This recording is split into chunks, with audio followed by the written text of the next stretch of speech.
We've seen such an explosive growth on the Veve app over the past week. I believe this is due to the fact that the whales and the rich people are finally understanding how important IP and licensing is to NFTs. I do believe that the NFT space is in a little bit of a bubble, but I do believe that Veve is in a category all on its own due to the fact that it has the backing of all these large brands and companies. With that being said, I've always heard people say that there's too many editions of these collectibles. There's 5,000 mints of this one and 10,000 mints of this one. If you've been on the Veve app, you definitely know that this is not true, as there doesn't seem to be enough to go around. But with that being said, today I wanted to talk about the importance of certain mint numbers and low mints. So when it comes to Veve collectibles, mint numbers may play a bigger role than most people might think or have seen from any other NFT project. This is due to the fact that during a drop, when you secure that drop, every single mint number is randomized, and the possibilities for you to land a collectible, let alone a low mint or one of significant value, is astronomical. This is why these collectibles, even though they look the same, will demand a higher price tag. So let me try to break it down for you and explain to you why landing a certain mint or a low mint number, you might want to think twice before listing it on the marketplace. So number one, when you land a low mint, it differentiates your collectible from the rest, and you'll actually get rewarded for it. So when it comes to the Master Collector program, you actually get rewarded if you have the top 5% of that particular collectible. However, the top 5% of comics and collectibles that Veve holds back for giveaways and events are excluded from this part. We have yet to see the Master Collector program roll out, but from the sounds of it, the Master Collector points may become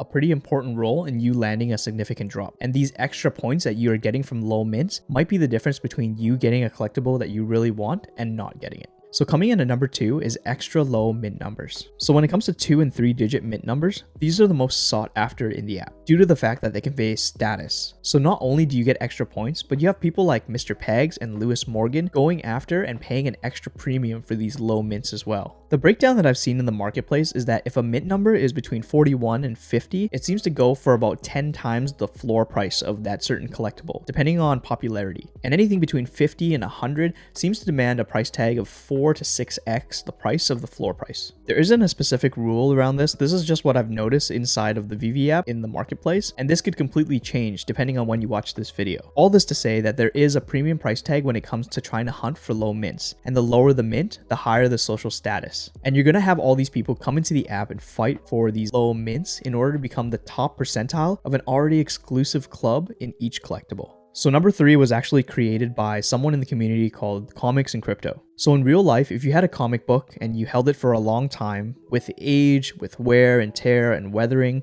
you would have a comic deteriorate. But in the digital collecting world, how do you differentiate that? So in real life, you would send this comic into a company like CGC or BGS and have them grade this particular comic, and they would assign a grade based on the condition. So you'd have like edge wear, you'd have weathering, you'd have fading of text or anything like that that goes into affecting the grade. But it's not the same thing when it comes to digital comics. So Comics and Crypto created this grading system in a digital format using the mints. So with the way it's broken down, if you have 0.5% of the top numbers in that particular comic book, then you're assigned D10. If you have the top 5%, you have a 9.8 and so forth. I think this is an extremely creative way of differentiating your comics in terms of value. This isn't something that is created from Veve themselves, but it's something that's community driven, and I think that it works out really well as a lot of community members have started to adopt it, and we've already seen people chasing these low mint comics and telling people that they have certain grades based off of their mint. I think it was extremely smart of Comics and Crypto to come up with this grading system, and definitely check them out. If you have any questions about comic books, they're your go-to guys. They probably have the answer for you on their YouTube channel and their Twitter, so make sure to check them out and follow them on both. I'll leave all their information in the comment section below. So moving on to number 4 is not going to be specifically low mints, but it's going to talk about specific dates or significant numbers that mean something to somebody. These can yield a high return, as there's a lot of people out there looking for particular mint numbers that mean something to them. For example, there's a mint number 1985 DeLorean out there that is held by someone in the community that we've already seen, and a ton of people have asked him to take pictures with his particular collectible because 1985 is the year that Back to the Future came out, and that has a lot of meaning to a lot of people out there, as that DeLorean with 1985 will be the only one that's ever minted. I remember seeing a picture of this person with the 1985 DeLorean, and I remember seeing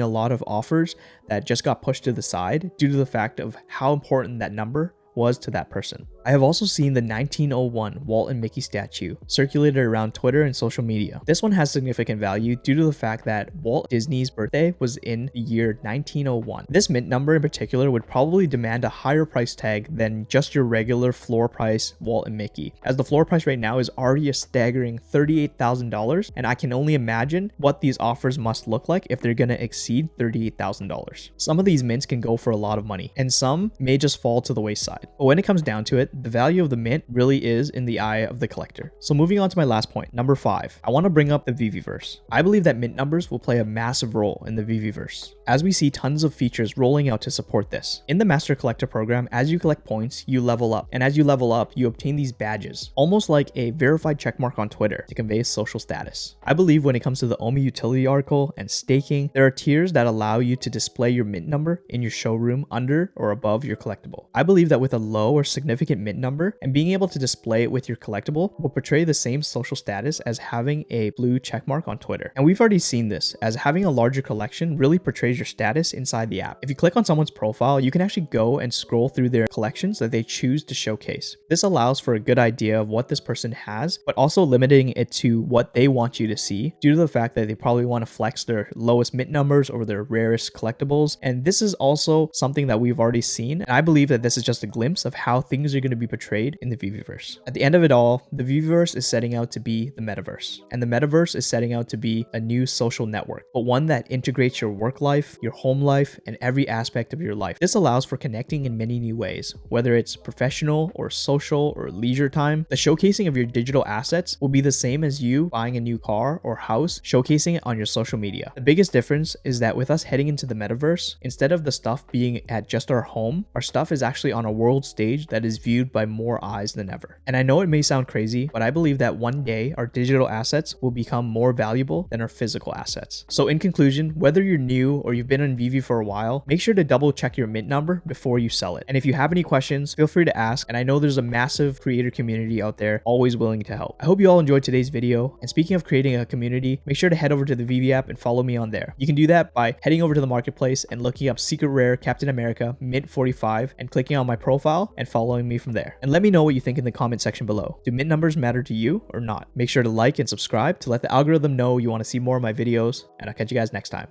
Peace out.